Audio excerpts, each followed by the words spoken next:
Welcome to the grand final of the Dota 2 Asia Championships, presented by Perfect World. Almost 2 weeks of Dota 2 and 111 games all comes to an end this afternoon. A best-of-5 match between two very unexpected grand finalists, although China will be hoping to pick up their first major outside of the international in the form of LGD. Likewise, from the SEA region, Mineski were brilliant in the groups and dominant throughout the upper bracket, and they now meet head-to-head for a major title. The first one that hasn't been won outside of TI by either OG, Secret, or Virtus Pro. That particular reign of terror by the CIS and Europeans has come to an end. Our panel are all nicely set and ready for this grand final. Kyle's recovered from the grand final. Winter's back to talk about how great SEA are. And Jack's here with some memes as well. How you doing, boys? Pretty good. You all good? Looking forward to the grand final? Yeah, I had to drink some more coffee. It crashed a bit after that. Yeah, he's just like... I'm expecting a little more excitement, guys. I mean, no, he was blown away. Like, did you not hear him in that lower bracket final? I mean, this guy lost his stuff. I don't know what was going on up there. Down there, did you? I mean, it's just because of the energy of the crowd. You know, like that. I don't know how to put it. It's really only comparable, based on what my friends have told me, to drugs. Okay. When you're on. Like when you're in an arena and it's like it's sport, you know, and I only really get super excited and into the moment when it's like when it's a big moment. Yeah, we've seen you in booths. The last time you played in Shanghai, though, it was an empty stadium at 1 a.m. So this time, the hype is there, right? Bit better. That is true. Yeah, that was bit better. It's funny because that felt like one of those crazy moments. Then we got out and there was, you know, like, was there people there? No, for Alliance, I think that. They have to clear out the stadiums. There's like there were at least 15 people there. They were all from security, unfortunately. Yeah, well, yeah. I'll never. One of the funniest moments from that was there was a delay. We were going to play Team Spirit, which actually had Ramses on it at the time, and Vilat and all the RuHub guys come out on stage like they lost his keyboard. And they went to raid. we all just hung out on stage. They went to raid the LGD rooms to get keyboards, and we were all just out there, like, just laughing to each other, like, "This is great. We'll never forget this moment." So we could bring it up on a panel 2 years later. Yep, Paul. Perfect. Fantastic. Yeah, Paul, we are back here again, once again. I like this story better. The SCA-NA pronouncement. No, hold on. No, this is actually this is totally different. The last time Winter and I panelled together, right, was at PGL Bucharest Open. At the start of the DPC. It was actually the second tournament of the season, right? Guess which two teams made it to the grand final? Was that the one it was LGD and Mineski. And Mineski won that match. And that was me and you on the panel together, wasn't it? Yeah, and Yanis. But yeah, Yanis casting. is doing the grand final. So he's kind of in the same team as well. And the three of us are back together. And we've got the same two finals. And weirdly, I was looking through their results, you know, Jack. LGD have lost all 6 to Mineski in the Dota professional circuit so far this season. That's not a good omen. This is different, though. Is it? Yeah. Now they are in a different moment. Grand finals, both teams I believe, are very evenly matched. Any bit of like small details, who gets certain heroes, anything can tilt the match. I believe this match is extremely close. Okay. There's also one other SEA connection I want to talk to you about, because there's a couple of teammates here, ex-teammates on either side. And although I've been saying all the way along, can SEA win their first ever major? They kind of already have, Winter. Yeah, doesn't matter who wins. We'll have a SEA winner. X-Nova and Moon, they are previous teammates on WG Unity back then. They have also another teammate in LFY, Afu. They were all on the same team, the same brand. So it's good to see them all reaching to the grand finals playing against each other. If you put it that way, there could also be an NA winner. Still the final, well represented by the panel. You know, that's another way to look at it. And another big winner, of course, would be, I don't know if you want to go with the Revenant or the Count of Monte Cristo, but 71's Revenge Tour continues here in the grand finals. It does, doesn't it? He gets another chance to knock out LGD, his former apprentice, 357. I've got another name for him. We won't go for that now, but this is his chance to come back again, kind of exiled from China a little bit, and a chance to come back and prove that, you know, he was right all along. Yeah. No, it's the Revenge Tour we've been following with much interest throughout the upper bracket, especially when they play the Chinese teams as well, because there's a lot riding on it for him personally as well. He was actually doing press-ups before the upper bracket game. Before it even began, you know, they're outside waiting to come. He was doing press-ups, apparently. And then, when he came out on the stage, he was doing some sort of star jump. Like, that guy is hyped right now.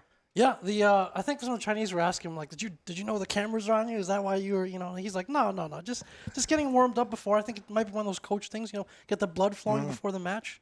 Yeah, I don't know. Maybe we're gonna switch over to the main stage because the opening ceremony is about to begin, and I understand we're going to be given some musical treats.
执着奔走，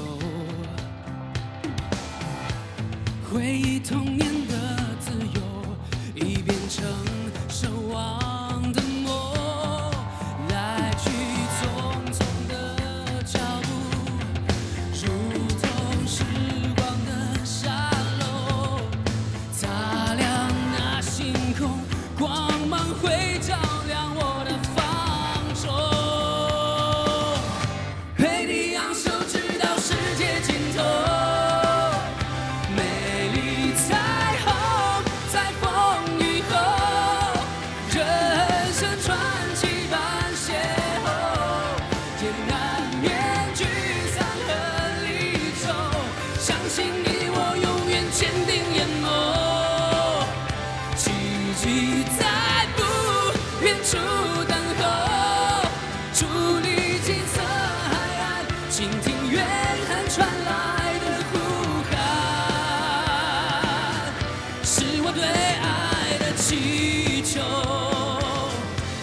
让我一路守候。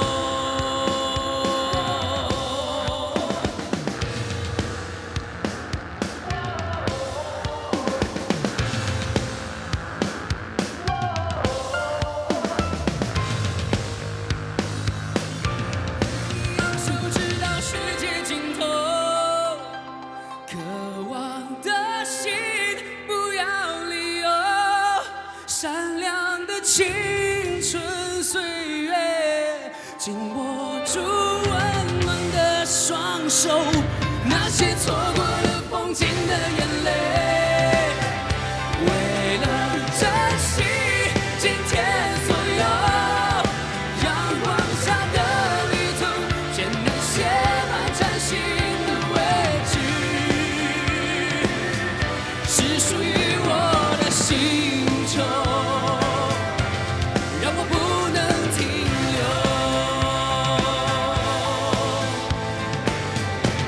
让我永不回头。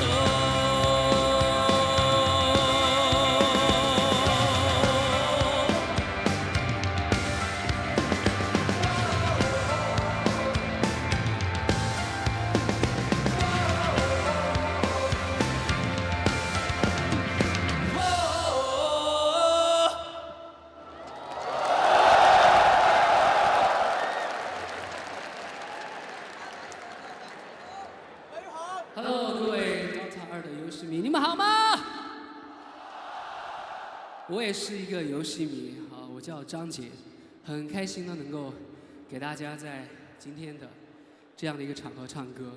觉得刚刚那首歌是特地为大家挑选，因为我们都有很炙热的青春。我是80后，相信有很多人也是80后。我们80后这些炙热的青春都留在了音乐里，当然有很多留在游戏里。所以我特别的把那一首填了中文词的灌篮高手的歌《直到世界尽头》唱给大家，希望你们能够喜欢，谢谢。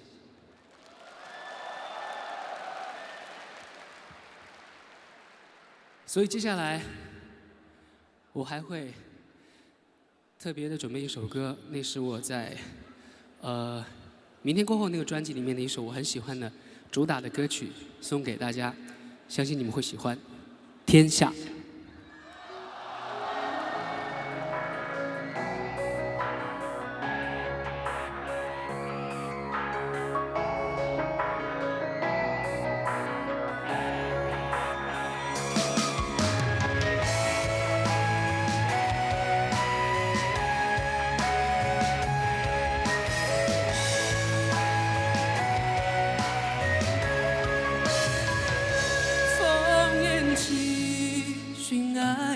浪淘沙，遇见他如春水映梨花，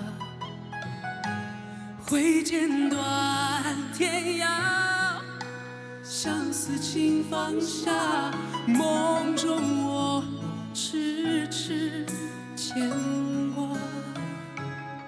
咕噜咕，长江往后，管不管万世千秋，秋之秋爱化解，这万丈红尘纷乱永不休。爱更爱天长地久，要更要似水温柔，谁在乎谁主春秋？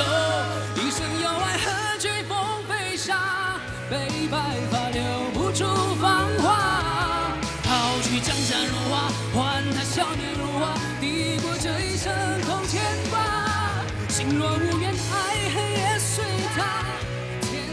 情路永无涯，只为他袖手天下。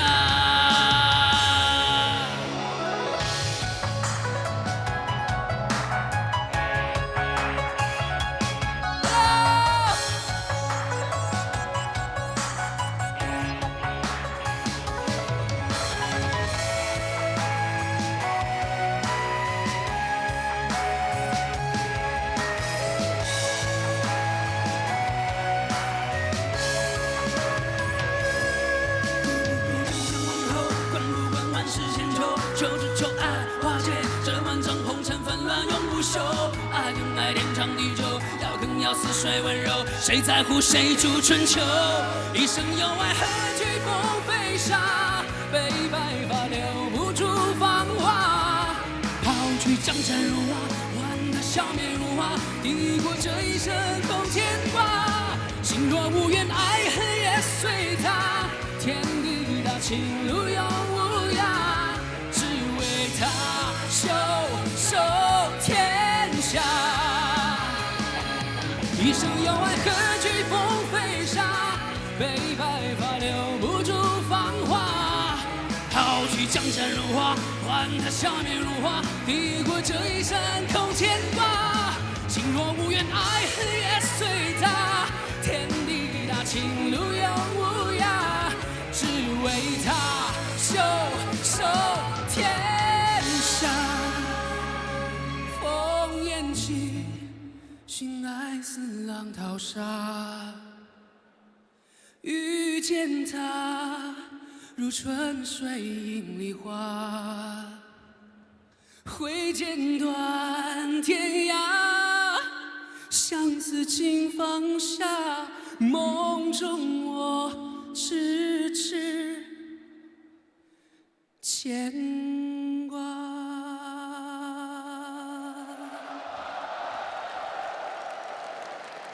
谢谢。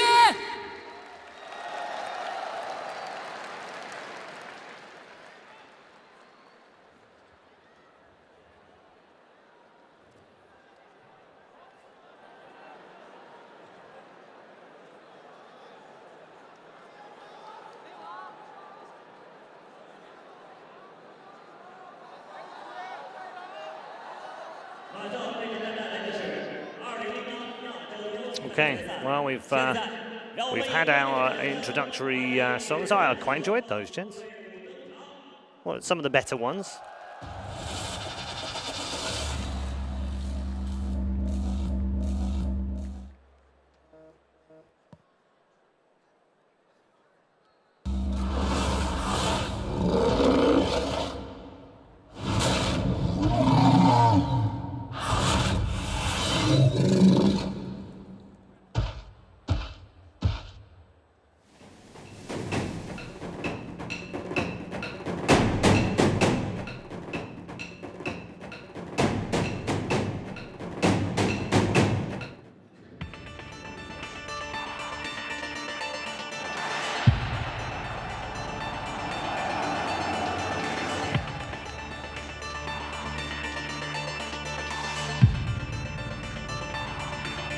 蝙蝠开火，跳拉到了 AME， 大招效果还在，开了左腿顶起敌边，回头想要反打，业主有点扛不住了，直接被秒。龙骑士跳到后排 BKB 结束，自己也被留了下来，菲尔有去无回。恭喜 LGD 2比0战胜了一级战队。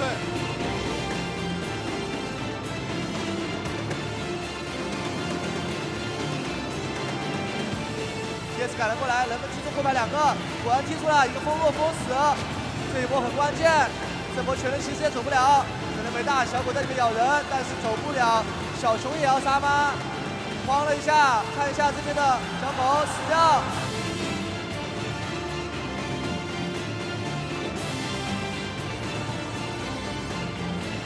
有机会有没有操作能力？一个跳大雪球加 B 片射得漂亮。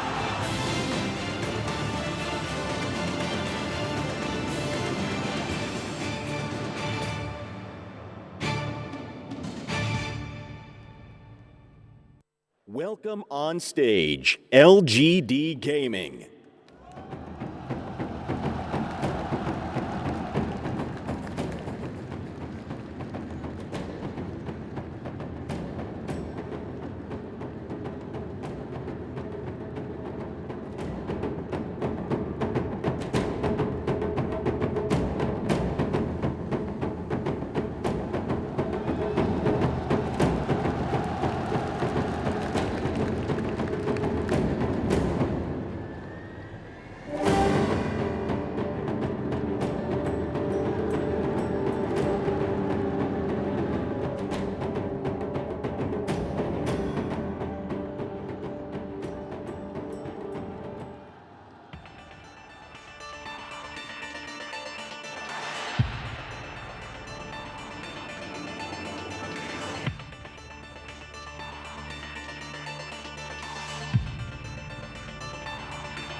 变龙直接切手 ，SK 要被秒了 ，SK 直接搓走，从飞机赶到，飞机有大招，那这样的话出事了。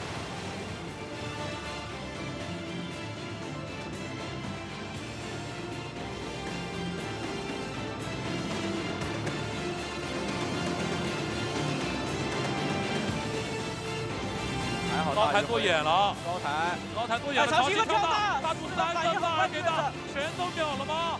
一比全都满国，大鱼也死了。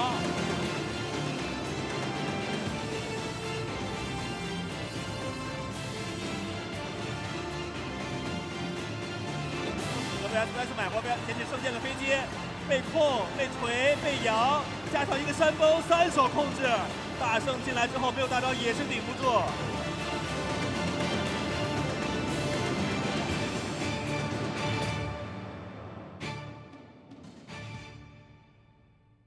Welcome on stage, Mineski.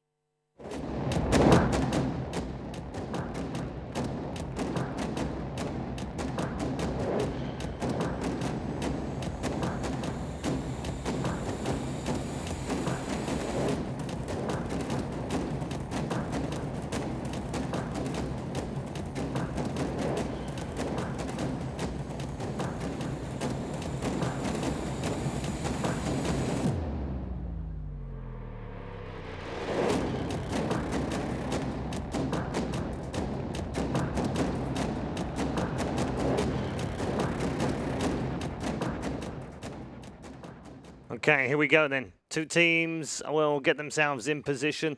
We've had our opening ceremony. A couple of nice songs, of course, from the local. Perhaps Jack can clue us up as to what they were about. And also the team introductions now settled into the booth. We're about 5 minutes away from the start of this grand final. Jack, what was all that about? Because I actually quite enjoyed those two songs. You can ask Winter. Really? You should be. Well, I agree with Twitch Chat. You should have been translating them live in your voice as should the I have song. been singing along as well? I think Indeed, that yeah. would have been. I'm not much of a singer. I skip out on karaoke usually, so I'm not sure if my skills would have been up to par. But Are you saying you're not coming tonight? Wow. At least I have an excuse. well, we'll see. We'll see how that goes. But yeah, well, Winter, you did explain to Kyle what the song. I wasn't listening too closely. Yeah, because you were snoozing. One was they're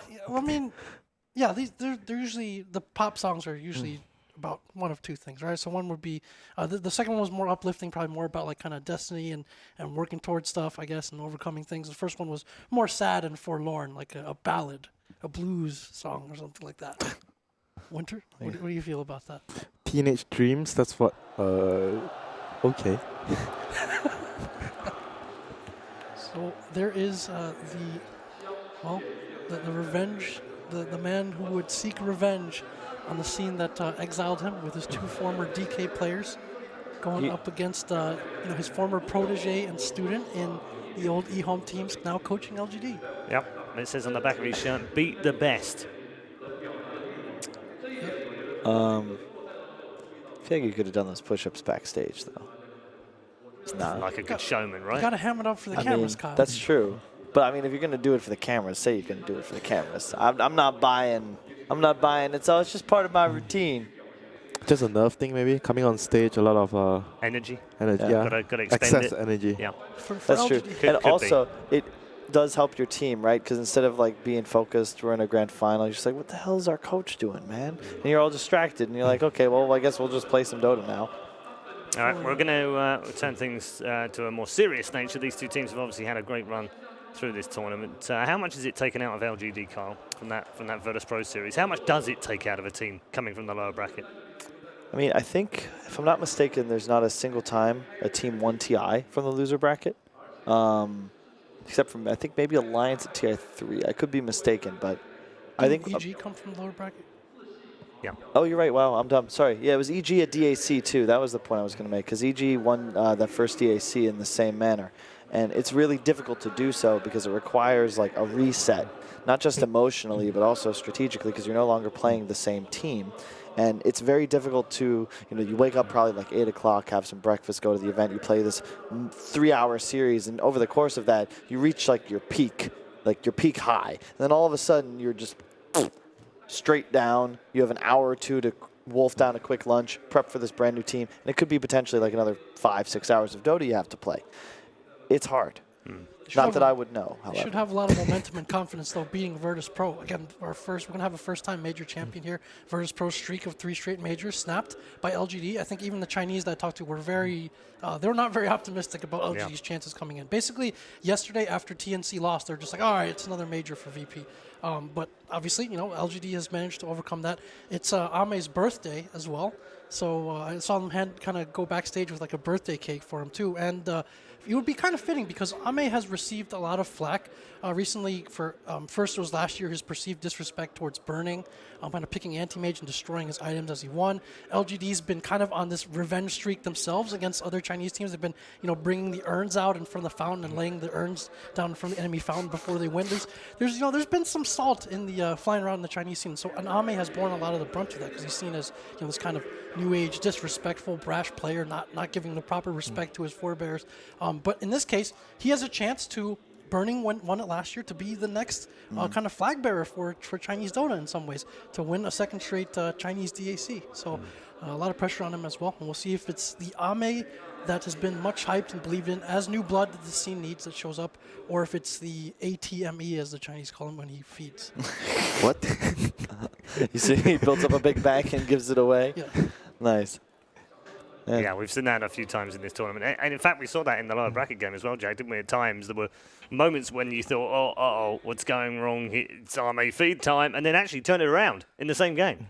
Yeah. So we can do it. Yeah, some rather curious buybacks and diebacks, and then some resounding plays as well, right? So which army will we get? Yeah, we don't know. And it could change from game to game. Winter, massive game for the SEA region for many reasons. Obviously, we've talked about the two players on either side, the fact that SEA wins a major regardless in many ways. But Mineski have a massive opportunity now to lock down 4th and DPC as well. How much is that going to be playing on their mind as they enter? None. None? I You don't think they care about that now? No. That was more of a concern perhaps in the last game when they played the upper bracket. No, I don't think they care at all. Okay. It's just about winning Dota. At the end of the day, you're looking at TI. Everything is about winning TI, and this is just part of the road to TI. You want to do well. You want to, of course, that's the added pressure of proving themselves that they have like 3-4 straight bad tournaments in a row, and this is the time where they're gonna want to show everyone what they have. I'll tell you what will change, and that is the up-to-date one right now with the minimum points added for both Mineski, LGD, and of course Virtus Pro and TNC as well in there. But Mineski currently are 4th. If LGD win the grand final, they will jump above them into 4th, push Mineski back to 5th again. So there's some extra incentive there, Kyle, to win this one and maybe open up a little bit of a gap. That's a 1,000-point gap they could open up on newbie. I'd say that Mineski specifically is just safe as is, just because I don't see 5 teams. I think there's 3 majors left. Four majors left, Four and 2 majors minors. left. 4 majors left and 2 minors. It's ESL, MDL, the Super Major, and what's the last one? Epicenter. Oh, duh. Yeah. Okay, never mind. So, yeah, there is potential for a bunch of teams to make a lot of points. So, I'd say, as Winner said, you're not really thinking about that, though. And especially when you get to a grand final, you're really just trying to perform at your best. And I think both of these teams have demonstrated that they have the composure and the depth to come into this final and put on a great show. The only thing in your mind at this point is the discussion you had half an hour ago, 1 hour ago with your team. What are you supposed to do this game? At what moment we're supposed to move? There's nothing else in your mind.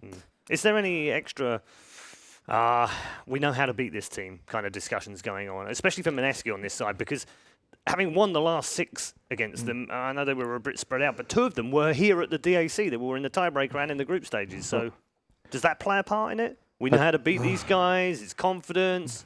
This is just, to me, this is an entire new game. Like anything that happens before, I don't think it matters so much. Right now, it's just about a brand new series. It may be the same team, but it is a different game. LGD have gained momentum. They've gained a lot of confidence. And by playing extra games, they might have understood more about the game than Mineski. So this is an entire new game. Okay, and Jack, from LGD's point of view, same sort of thing. They don't want to think about 0-6 this season against this team, do they? Yeah, well, I mean, the first 4 games of that were with a very different roster. I think that was Yao and Xnova wasn't here. FI was playing offlane. It was a different roster, that's for one. And obviously many months ago, right?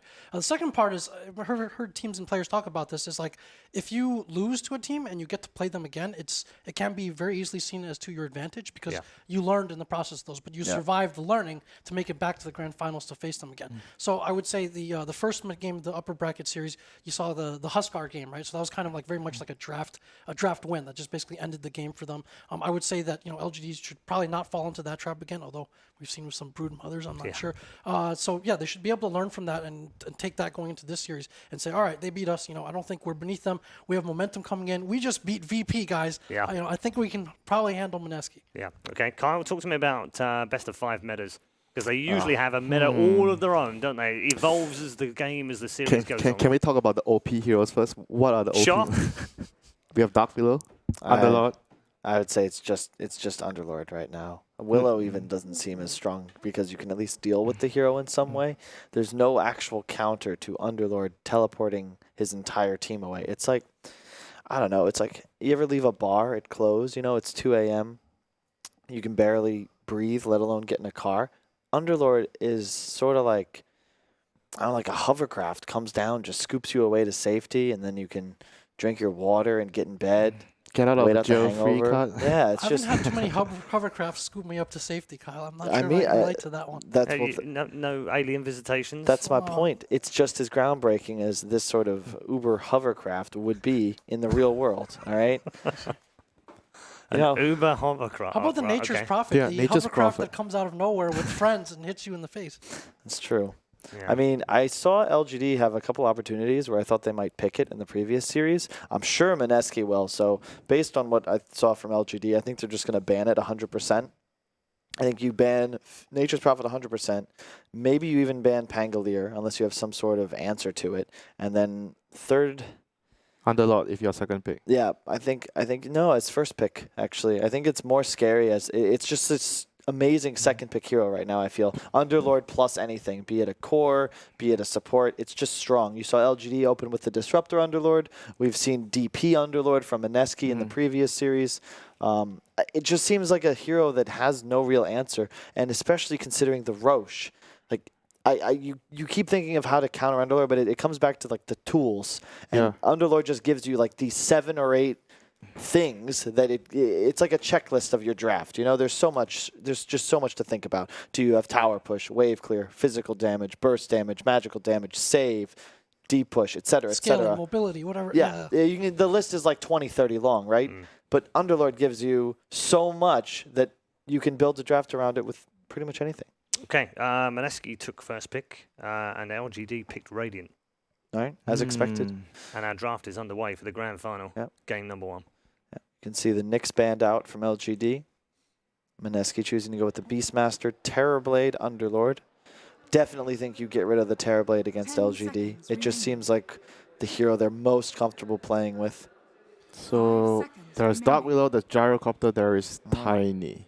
Yeah, I like what Mineski does, though. I really approve of banning out 3 cores, especially in a game 1. You were talking about BO5 metas. I think you force LGD to show the other cores they're comfortable with as soon as possible, specifically for Yang on the offlane, because we really only, or sorry, not Yang, Chalice on the offlane, because I've only really seen him impress me on Underlord so far. And Beastmaster, I think. Yeah, that's the other hero that that's the only other offlaner they're willing to first 2. And these first 2 offlaners, especially when you have such greedy cores like maybe an Ame, open up your draft a lot to give them more favorable matchups.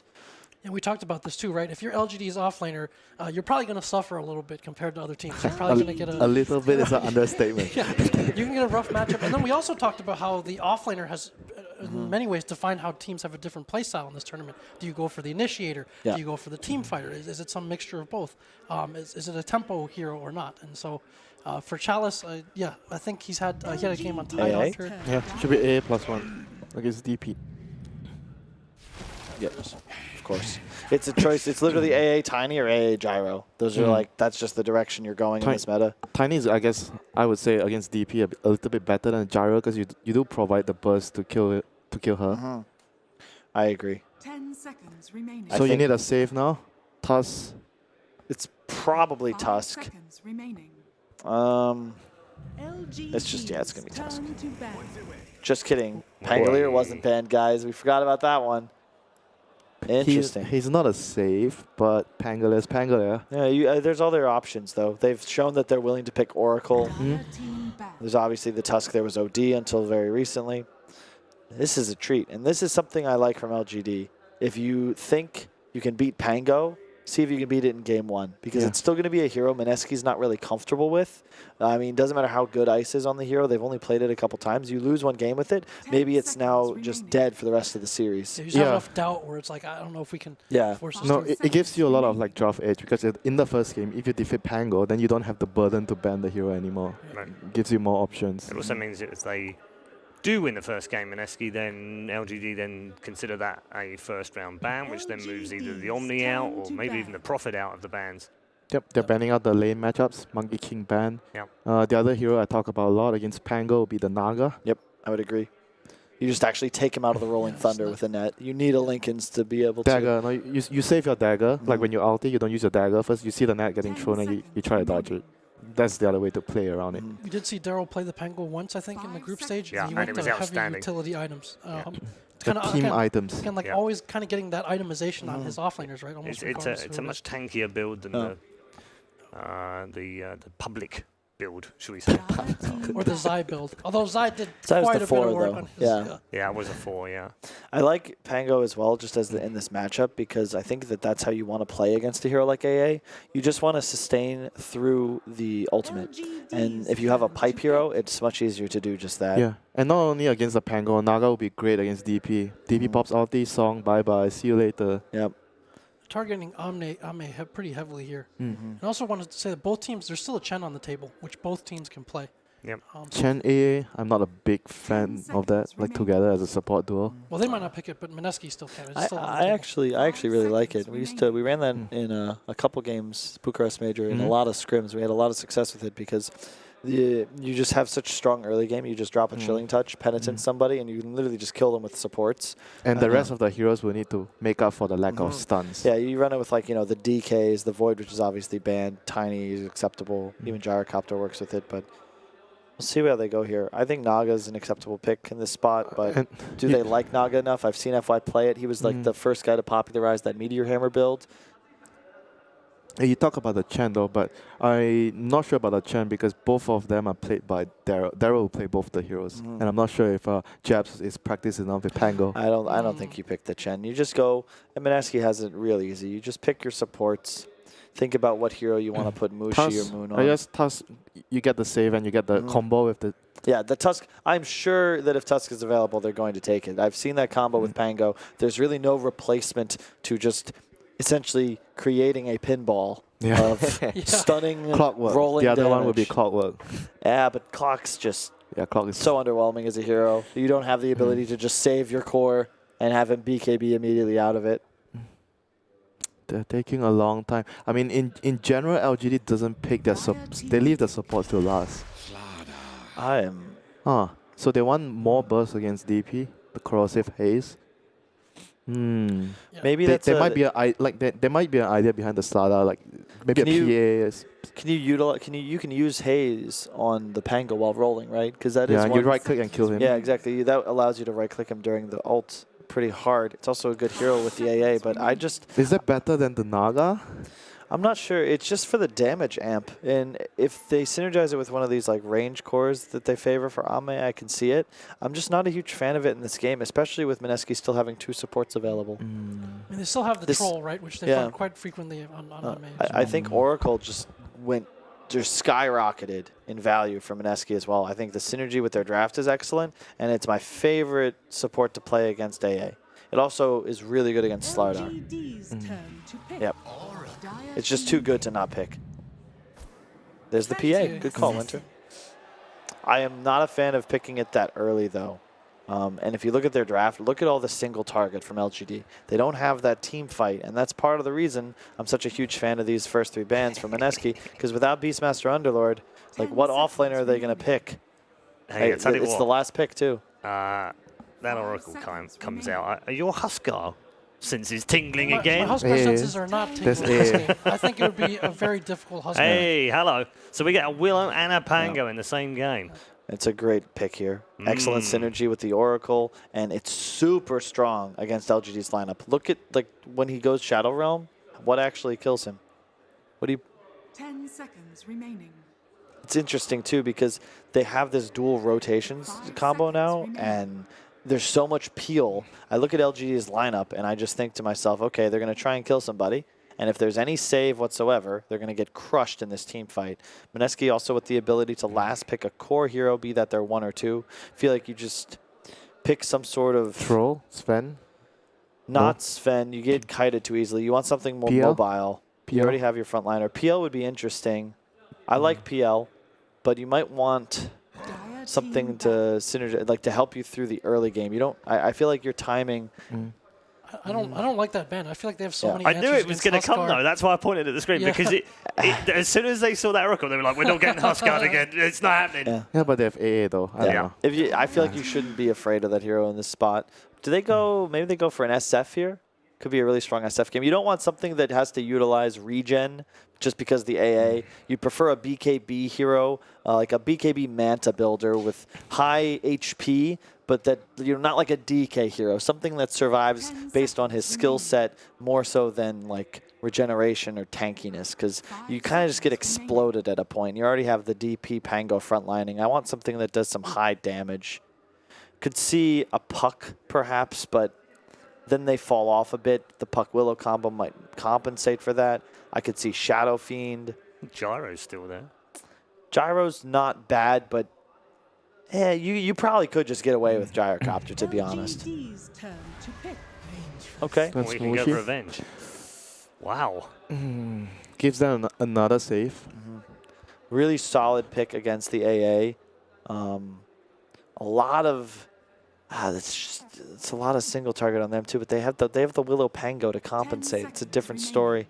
I'm not sure what LGD goes for with this pick. I feel like it has to be like a Tinker, some hero. I feel like it's gonna be a team fight hero though. Yeah, but I feel like that's what you get with the Tinker. It needs to be some sort of spellcaster. There's still a DK if they want to go that route. I don't think you can pick DK. So much single target. Venomancer, there you go. Yeah, that's much what better. that works. That's yeah. actually much better. Yeah, it's just if you look at them though, what happens when Mineski tries to go high ground in 20 minutes with a pipe? Do they actually have enough damage? They have no stuns to kill, to stop the Pango ulti as well. All right, time for some grand final predictions. Jack, we'll start with you. Willow and Pango, and I'm not betting against that and Daryl. I like Mineski in game 1. Okay, Winter. That's already a good point. Willow and Pango. Yeah. On the same team, they don't have a stun to stop the Rolling Thunder apart from getting a helm and getting a creep. So I'm just going to go with Mineski this time. Okay. Production, you know where I'm going with this. Kyle. It's game 1. You're crazy. Look. You're crazy. We'll see who's crazy in about 60 minutes. I'm just going to state for the record that these are both championship drafts. It makes the job of analyst pretty difficult for those of us without real experience. But I think LGD is going to take this. All right, okay. Plenty of banter to come, of course, throughout this one. It's a best of 5. The road has only just begun for Mineski and LGD. Let's go to the arena and join your grand final commentary team of Odie Pixel and Fogged. Thank you, Red Eye. And yes, here we are, LGD versus Mineski. What a grand final matchup. We've just seen the 2 lineups, and Fog, we got a lot of fun here. I mean, depending on how you see it, there's a bit of OS Frog here and there. Yeah, this is the first tournament where there's Pango, and they're excited for it too. They're just excited for you, Fog, you know, they heard you speak. Oh, but yeah, Pango, Willow on one side, the other side, we got a couple of combos from LGD, the Slardar PA, the Veno AA. What do you reckon? The panel was pretty split. Kyle, you wanted to sort of hedge his bets with LGD, but Mineski was sort of the overriding favored here off the draft. What do you reckon? I mean, there's the new heroes on Mineski, right? We saw what Jabs can do, in particular on the Dark Willow yesterday. He was taking over the game, killing cores pretty much by himself, and we've seen what Ice can threaten with that Pangolier. I mean, I'm just excited. I just want to sit back and watch this game, man. Yeah, this is going to be great. We had a brilliant series yesterday from LGD and Mineski in a best of 3, so we can only hope for even more here in the best of 5, and already today LGD, of course, showing us that they are bringing the best earlier against Virtus Pro. And here we have it. LGD trying to get aggressive right off the bat, going top. Both teams are actually trying to scout things out. You see they actually placed the ward from the tree line there from Ninja Boogie, kind of expecting this aggression at the beginning. Very close to one another up top. We'll see if either side gets a grab, but as it seems, is she keeping the distance? I hope Jabs and Ice actually lane together. Seeing a Pango Willow dual lane, we'll see what the new heroes can really accomplish versus the old school heroes. Down here at the moment, Arme. Able to keep himself safe, but certainly a game, as you said, you know, Jabs, we've seen him before, had the potential to kill off cores on his own on the Dark Willow. And at any point of this game where the PA does not have a BKB quite finished up, this hero is very vulnerable if the Willow can get on top of her with the Bedlam. Pretty cool the storyline we have coming into this too. We have a lot of ex-teammates on both sides. We have Ice versus FY. We have Nana versus X-Nova. Like, all these people have played together in the past in their regions, etc. So a lot of stories coming out between this. We're already gonna have a bit of a battle up top. They're trying to get the creep wave. Chalice should have it for now. I mean, Mushi gonna get controlled up a bit here. Gonna take a lot of damage for this. About Mushi, if he can sort of buy the time, he's gonna have Magic Missile back up in 5 seconds. He may not even need it with the right clicks. This should be a chance as long as he can keep him raged for the stun, and he's found it. One more touch, he needs it, and he's got it. Mushi finds first blood as he chases down Chalice. FY will still get the pull from the creeps, but a nice bit of a bonus there for Mushi to start the game with. Brambles, and the first Brambles and the first Swashbuckle off the mark. X-Nova able to juke it out. But yeah, Chalice tanking that whole creep wave, gets punished by that long route of Ninja Boogie with Mushi.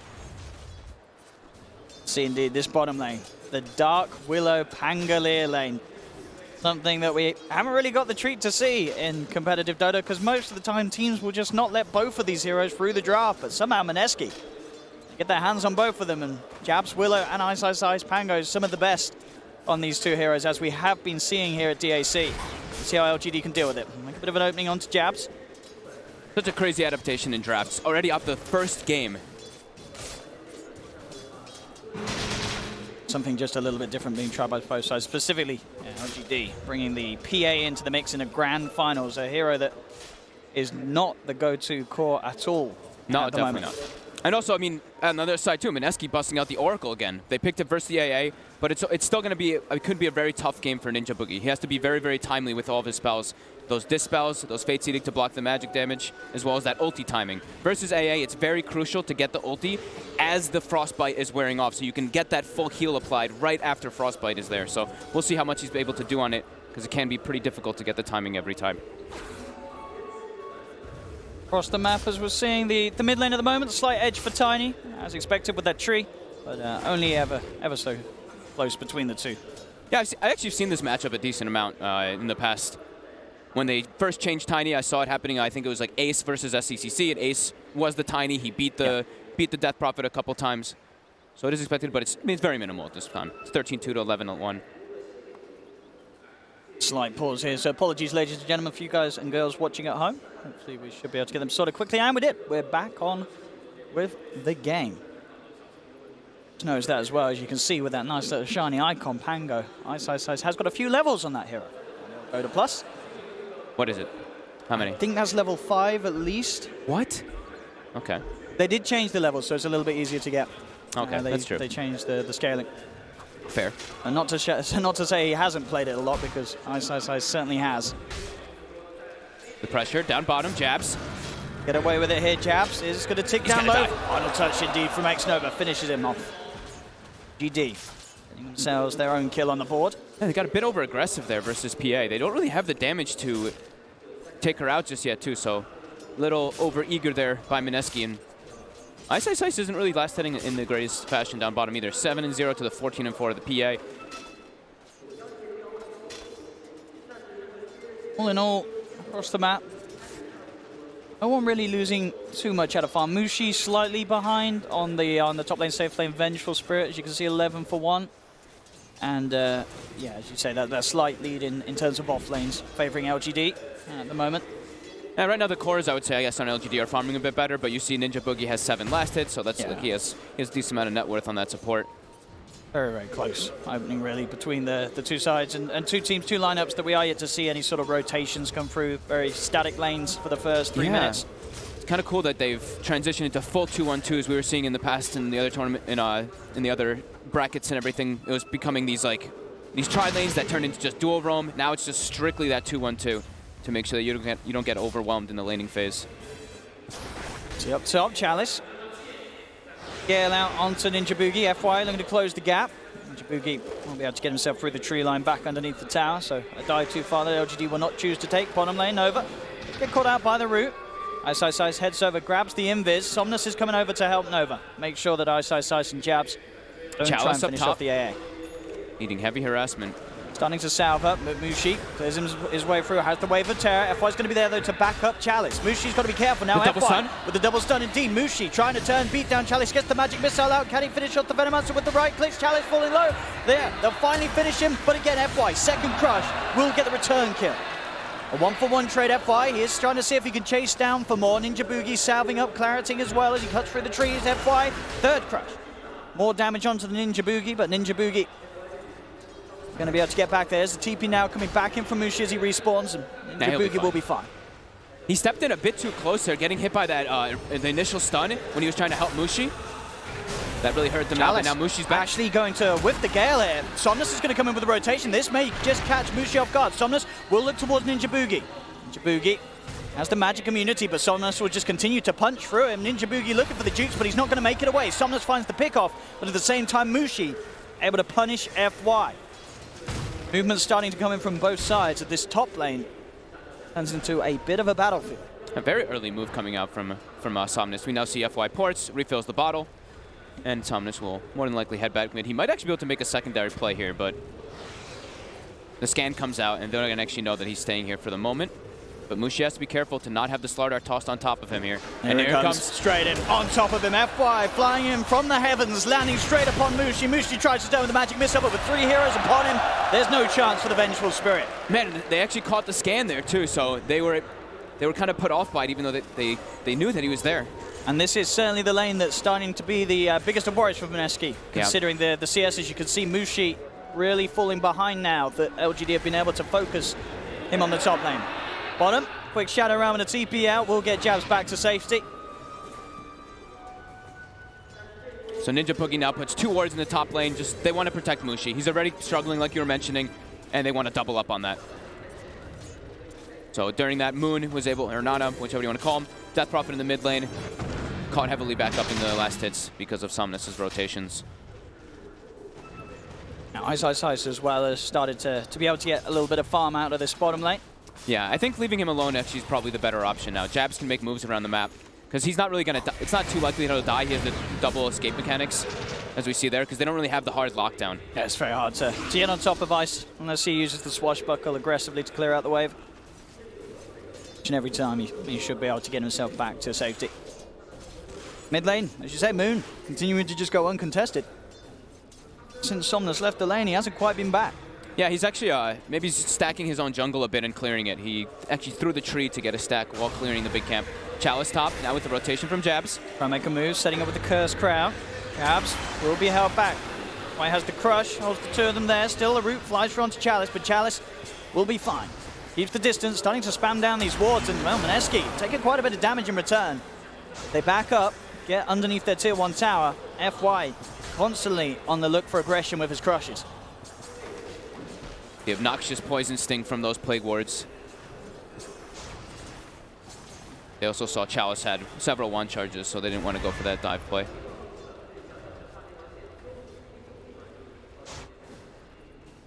That mid lane incredibly even because Somnus has those 2 kills, and like I was mentioning, he's been clearing some jungle camps, some stacks that he had provided for himself. And the nice thing too is when he makes that first gank top on the Tiny and then he disappears on the map and is just jungling, it kind of puts a little bit of a threat onto Mineski. That's why we've seen them not go for those aggressive plays so far. Especially with Ninja Boogie and Jabs both moving to babysit Mushi on the top lane, making sure that Mushi can feel confident to find the farm.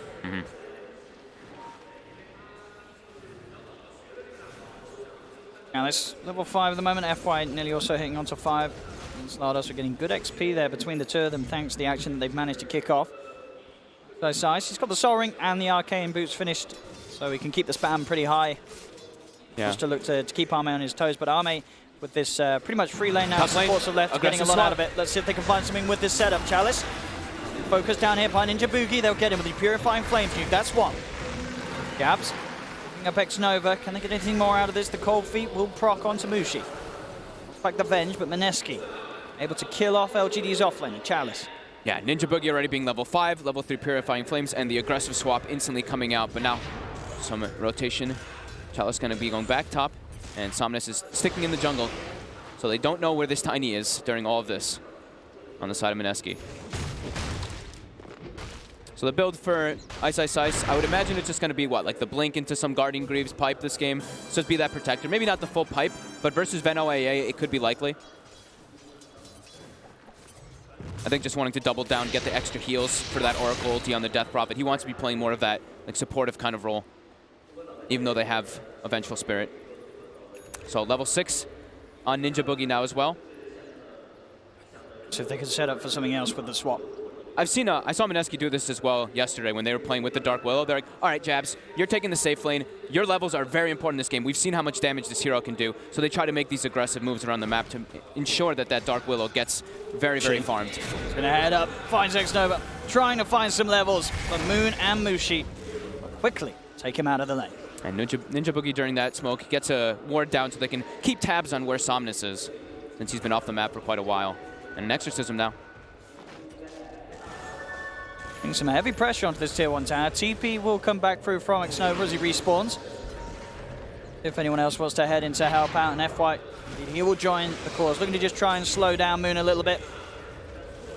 Minimalize the damage that he's going to be able to get done to this tier 1 tower. They put the fortification, but there's a bit of a wraparound coming in from Mushi. With the DD rune. He's looking to kick things off, opens up onto Xnova with a burst from the Cryptstorm. They've got him. Now FY tries to turn with the crush, but he has to be careful. He's still on his own FY, and the space will be there for Mineski to finish off that tier 1 tower mid on top of getting that support kill.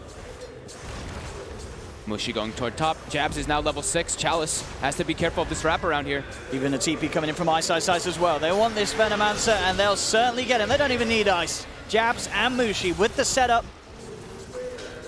Making some quick moves now, Mineski. But the same can be said for LGD as Somnus has got that Blink Dagger complete. We'll see what sort of an impact he can find with he it. might be able to find Mushi here. She's pretty low, and in fact, he's getting in and onto the two of them. Mushi, though, not quite enough damage to kill him. Switches to treads, has the raindrops, just enough to survive through that. Not the Blink Dagger reveal that Somnus would have hoped for. And very deep wards by Mineski. Before, when they took that mid tower, we saw the one they placed in the jungle, they even doubled down to watch the hard camp as well. They realized that they're playing versus a PA. This hero, you're going to get to that farming point as well, just like the Tiny was to get that blink. So keeping tabs on those heroes is ideal. Ame closing in on the Demon Edge money towards his Battle Fury. So this pace looking to make very good time on the PA. Game stands 7 for 4, favoring Mineski. Just less than a 1k lead, so incredibly close coming out of these lanes, similar to what we saw, at least in the second game yesterday between these two teams, who have proven to be very, very evenly matched. Yeah, I think Mushi has to play like extremely aggressively in this game, making constant rotations, because he's not going to outfarm a PA. He's going to struggle a bit versus the Tiny as well to keep that farm up. So I think just constantly putting pressure onto LGD is the right move, and they're making the move down toward bottom with Exorcism available in 5, trying to get this tower and a big kill. See if Mushi can get the swap set up. Gonna find Nova on the side. Nova instantly bursting. Bam. Bam. Exorcism. And LGD, they are smoked up trying to find something here, but they changed their mind from going bottom when they lost the AA. They need that Ice Blast in order to get those kills. As we've seen, the kill threshold for the Tiny is not there at the moment. Moon having a very clean Death Prophet performance. He had a great laning performance. He got a free lane, essentially, after Somnus left it after a while. And 2 Exorcisms, 2 towers. They're hitting the timings. But mid lane, Somnus in, quickly looking for the burst, but the Shadow Realm's there in time. Even with the crush, this is going to be enough to keep this man out of their jabs. Ice Blast is incoming, it will connect. False Promise will not save him as he's already too low beneath the threshold. Jump forward from Ice, gets the return kill with the Rolling Thunder. A support trade. Jabs actually, he scouted the ward out, or the smoke out initially when he was in the river. They put a ward down, they saw him, so then they fully committed for the kill. And Chalice now pressuring and farming in the enemy jungle. Has the Dominator finished. Seeing the power of the Dominators more and more this tournament. And Dagger for Ice, thanks to that kill, he's very, very close himself to having it. And he still stands pretty much even with Chalice's. Like Venom Farm, just a few hundred ahead. So close between these cores at the moment. Yeah, and that Blink Dagger on Ice is gonna give him a lot more team fight as well as just ways to catch heroes. Because right now it's kind of like the Avenge swap into his stuns. Like Oracle isn't really the most guaranteed catch. Fortune Zen's not really so great because you have to channel it for so long. So that's gonna make Mineski able to actually start the fights and initiate rather than have to like sacrifice Mushi or put him in an awkward spot.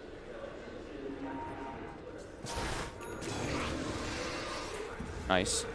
Getting pressured a bit here. The Ice Blast as well. I'm going to pop it both, but he rolls his way out, and with the TP, he's rolling out of there. Goodbye, sir. Quick roll and a TP back to base from Ice. So their jungle and their top lane is pressured heavily, so they actually have to smoke up there to push LGD out. So they're going to run into Somnus. Instant blink reaction. Gets himself away from the smoke, but Nova may not be as fortunate. Moon trying to chase down with the Siphon Slow on the sidelines. Mushi's caught out Chalice with the Magic Missile. Jabs is going to head up top to help out Chalice as well as Ninja Boogie. They're hunting for him. Chalice trying to move his way through the jungle. He goes for the TP out. Is he going to make it in time? Mushi misclicks.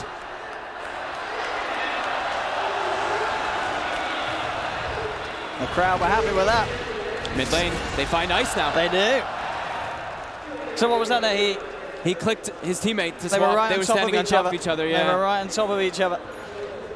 They miss swap. Costly. So we mentioned this yesterday, Death Prophet, when you're playing with Oracle, you tend to see the Blink Dagger picked up way earlier, because when you're False Promised, you're not taking damage, so you're able to blink and reposition yourself very consistently in the team fights. Why? 200 gold and Dagger then be there for the Slardar too. Ame's been left alone for the majority of this game. 122 last hits, Battle Fury done. Getting a lot of space. Now they're looking to put some pressure on him, though. The rotations from the two new heroes. See what they can do. Ice, Ice, Ice. He's going to lead in. Rolling Thunder, the early bit of control. Jump back in with the Blink Dagger. Gets the second stun. He's looking for the rotation to find the third. Can't quite find the angle, but he may not need it. Comes in with a slight struggle, or maybe it is. It's not enough. Name now going to turn. He's jumping over to Ice, Ice. Tries to bounce himself away. Oh! Ice will survive. Now Somnus could be in trouble too here. Mushi? This is going to be rooted. No. Quick blink away to duke it out. He'll make it out of there. Moon. He's looking for the chase down onto Chalice. This very farm Death Prophet. Moon at 16 minutes with the Blink Dagger and Yule Scepter. Lots of catch potential from himself. He certainly had to be worried about, but Mineski indeed getting that very important kill, just knocking Ame off the map for a bit. Ice, Ice, Ice, just surviving. He's going for his own tanky item first, getting that Vanguard on Ice, Ice, Ice, so he doesn't get brought down by that PA, as we saw almost happening down bottom. And Mushi, even though 6-2-2, his last hits are the thing that's suffering, because he has to be making these moves in the early game. Fifth on that net worth compared to the Chalice. Is the opposing offlaner, who's 0-4, has 300 more gold than him. See Mushi continue to be even more active once he has the Shadow Blade complete. Yeah. FY already has a Blink Dagger on this Slardar. They might look to just get aggressive here with this. They can also like sneak Roche pretty easily in some situations with that Slardar, with that PA. See what they can get done. The three-man smoke coming out from LGD. FY ready to lead the charge, or they could look for this instead. That's what we were saying. And they go. It's not. Mineski were pinging it before they even started it, though. This is the dream place for a Pangolier. They know what's going on. Ice, Ice, Ice. Looking to lead in as the Rolling Thunder catches out one. He's chasing down Ame, keeping Ame forced out the pit. FY goes to the crush, tries to get himself away from Moon, but the Rolling Thunder from Ice comes in. Hold Chalice down. Chalice will be able to force himself to the side. FY now seeing if he can re-engage. Somnus has been able to pick off Ice, Ice, Ice on the side of it all. FY jumps in with a false promise there from Ninja Boogie. Buying time for Jabs. Jabs goes in with the Shadow Realm with the Bedlam onto Nova. Will finish off the AA. But Jabs, he's in trouble because Ice is there with the... Sorry, FY's there with the crush, and they have found two. LGD come out on top. They're able to protect themselves around the pit, and they're straight back in there. And with the Veno, look at the positioning of all those Veno wards. He's securing this Roche area. Somnus as well, just holding on the high ground, ready for any sort of attempt, and FY will instantly crush and walk himself away. Somnus coming in with the counter play, but Mushi there with the save, but no, FY, he's there with the chase, gets the kill onto Ninja Boogie. Mushi's hiding, he's open, he's going for the Chappie. I don't know if it's going to pay off, and it's not. They've got all the AoE in the world. Mushi will fall. LGD starting to break apart Mineski around this pit. The Pangolier just gets hit by a dagger, it crits him, brings him down to half health, and then Tiny's able to just jump in and finish him off. They didn't have Exorcism at the start of that fight either. Moon was still on cooldown for a slight moment. LGD taking advantage of that corrosive haze and this farm PA. 3K lead now with that Aegis and Roshan in the bag. Excellent decision making coming out from them there.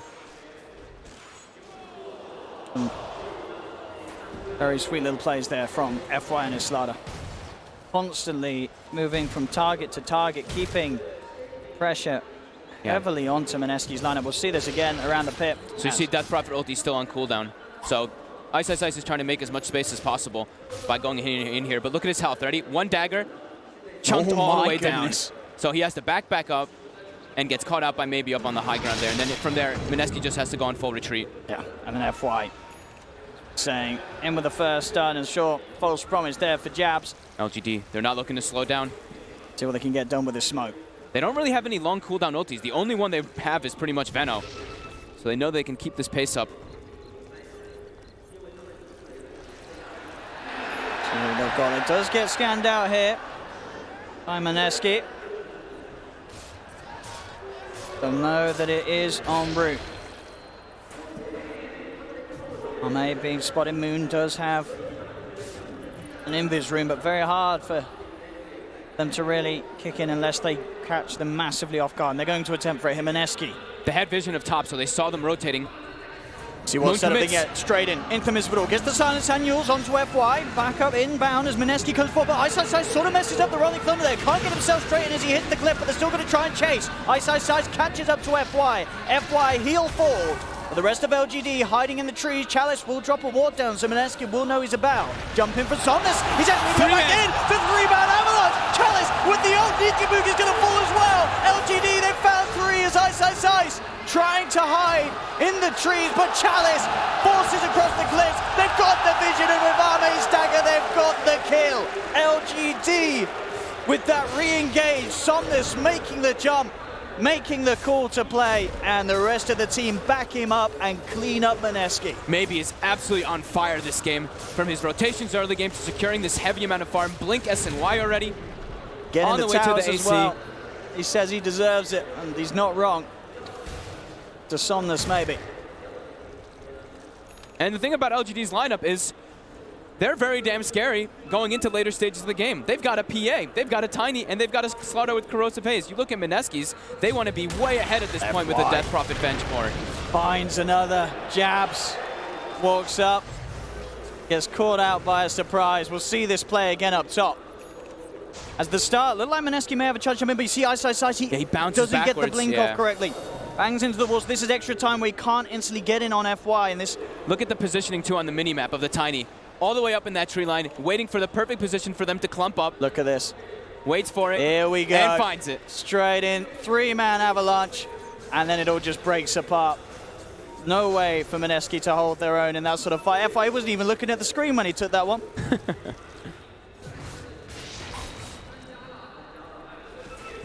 LGD now in an incredibly comfortable position versus this Venge DP course. 10k gold lead, 12k experience lead for them.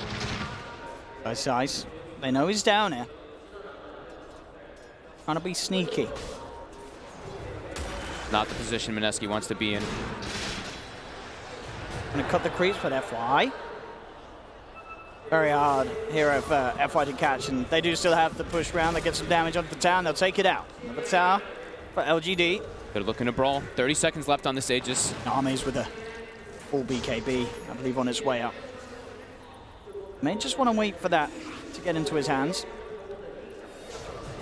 Mineski are prepping themselves for a full team fight behind this tier 2 tower. Yeah, they're even throwing out the ice armor from the Ogre Frost Mage to counteract that damage. Because you look at Mineski and their Death Prophet ultimate is the majority that's going to be coming out, and then the other one is like Pango and Venge. But this ice armor is going to make a big difference.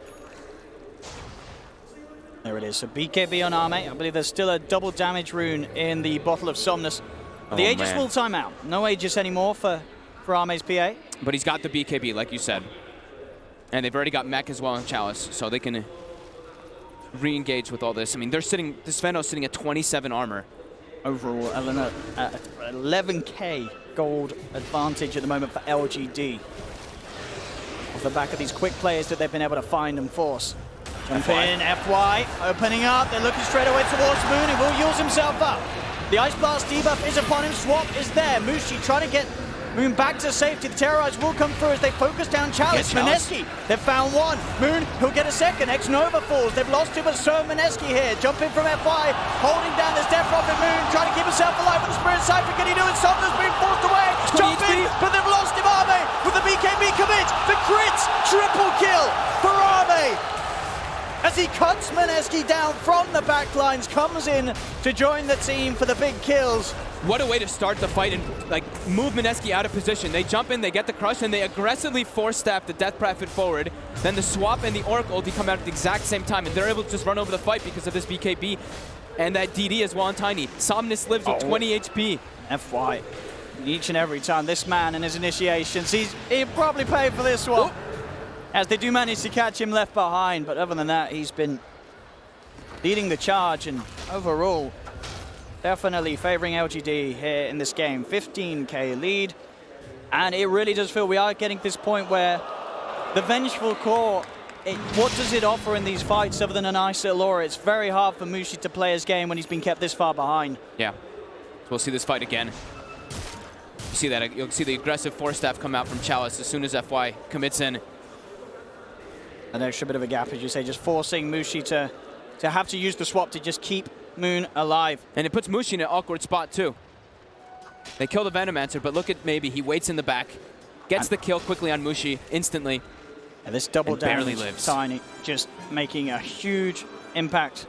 As Look at Arme the health. Drops down to like 20 HP. getting himself just far enough away. The smiles are out at the moment here.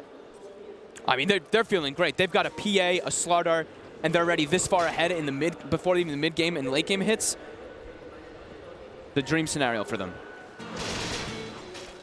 I mean, what is the plan now for Mineski? What do they sort of look towards in terms of actually being able to take these fights against LGD's heroes? I feel like they need to get one of these big kill streaks out, especially like Insomnus, being able to kill the Tiny and try to isolate him. But the thing is, LGD's not really giving them the split up opportunity. So I think maybe even just getting the BKB as well as that level 18 on the Death Prophet first to give them that extra damage, because it does seem they are lacking that damage still in the fights to kill this beast of a Tiny.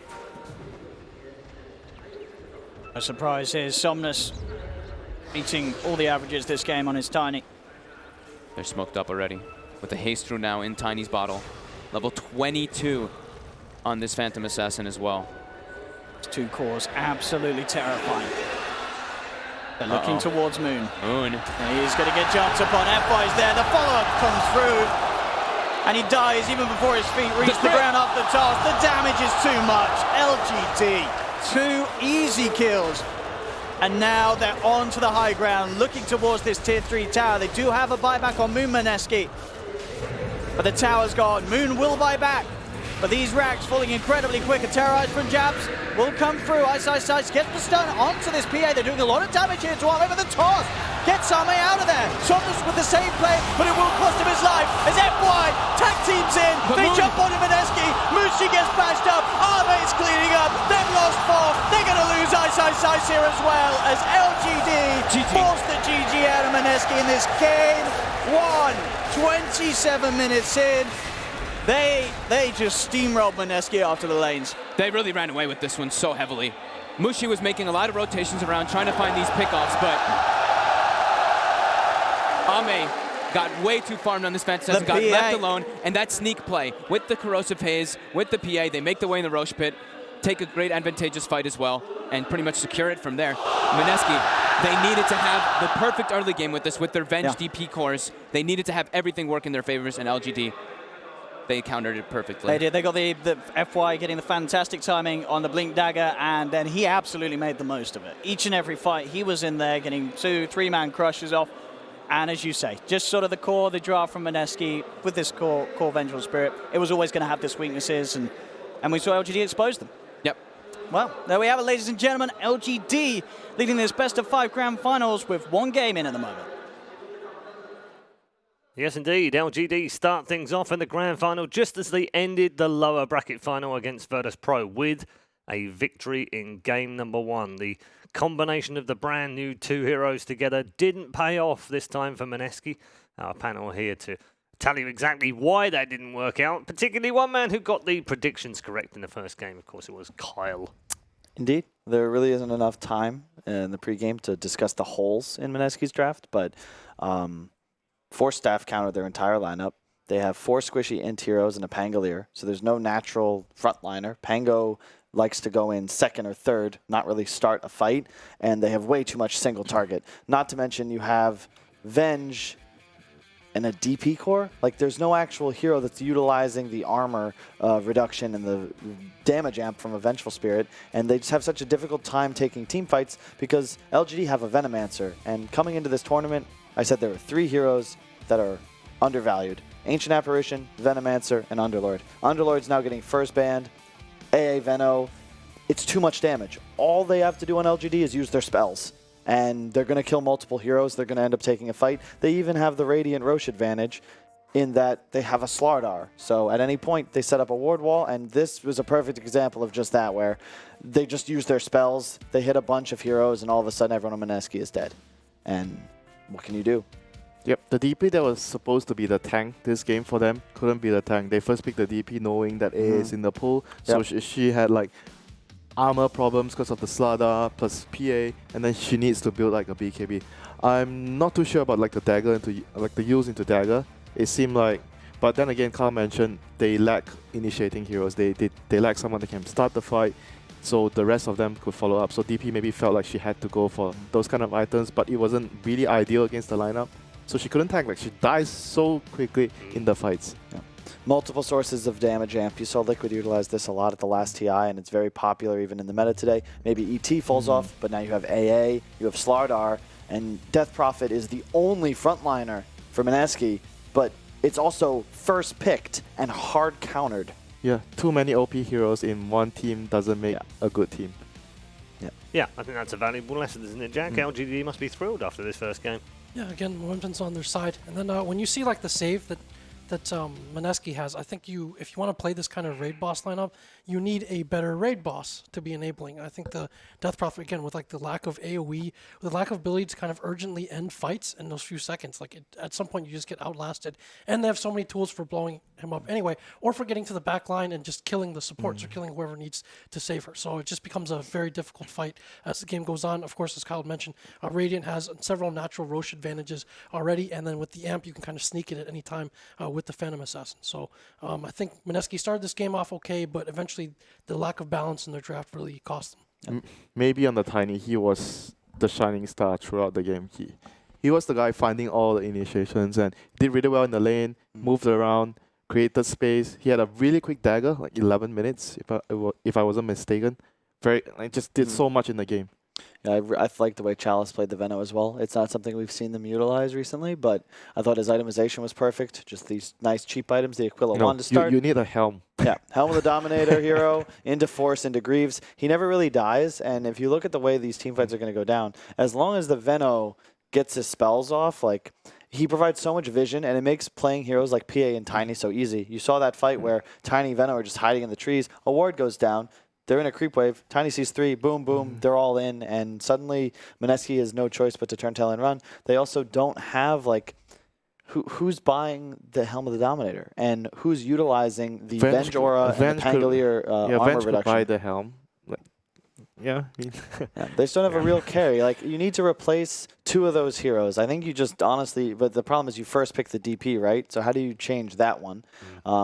They just needed more of a natural team fight. I think the lack of Disruptor was really shown in their draft because that's something they've been leaning on heavily with Ninja Boogie. We saw LGD utilize it to win a game as well. Willow and Oracle doesn't work well together. Like generally, when you see Oracle, the other partner would be like a standard one, catch hero, Earth Spirit, Kanka, someone that provides that kind of catch because Oracle doesn't do anything apart from sitting behind the carry and just waiting for the right moment to save. Right. It's also part of the reason AA is so good in this meta, where DK, DP, Gyrocopter, you don't want to pick any of these heroes when they've first pursued an AA, and I still see no opening in Dota 2 right now that's better than AA Tiny. Okay, MVP for this first game, Jack. A lot of choices. I'd probably give it to maybe this game. I think we've seen a lot of this. Tiny has been a real impact hero for a lot of these teams. I think TNC most notably as well with Armel. Again, you look at what a hero kind of does uniquely at its position, and Tiny as a kind of durable frontliner also offers a lot of burst and a lot of pace out of the mid lane. So I think for maybe he needed to have a good game. He needed to make obviously space for Ame to farm, and he needed to be careful as well when the rotations and ganks came. And I think he's been doing a good job of that all tournament long and kind of adjusting from this role before where he was just another big core. You want him to farm and carry the game. Now he gives you more versatility in the early mid game to kind of set the table for Ame to harvest from. You love this harvest. You managed to get your harvest back in there as well. Why not like a reaper and a sower? Yeah. That works. Someone plants the seeds, the other reaps to harvest. Yeah. The whole ecosystem, Jack. Can't just have one thing, right? Yeah. The harvester implies like he planted them himself, but that's not true. Ame's not planting any seeds. All right. Well, before we get carried away with too many farming analogies, let's take a quick break here.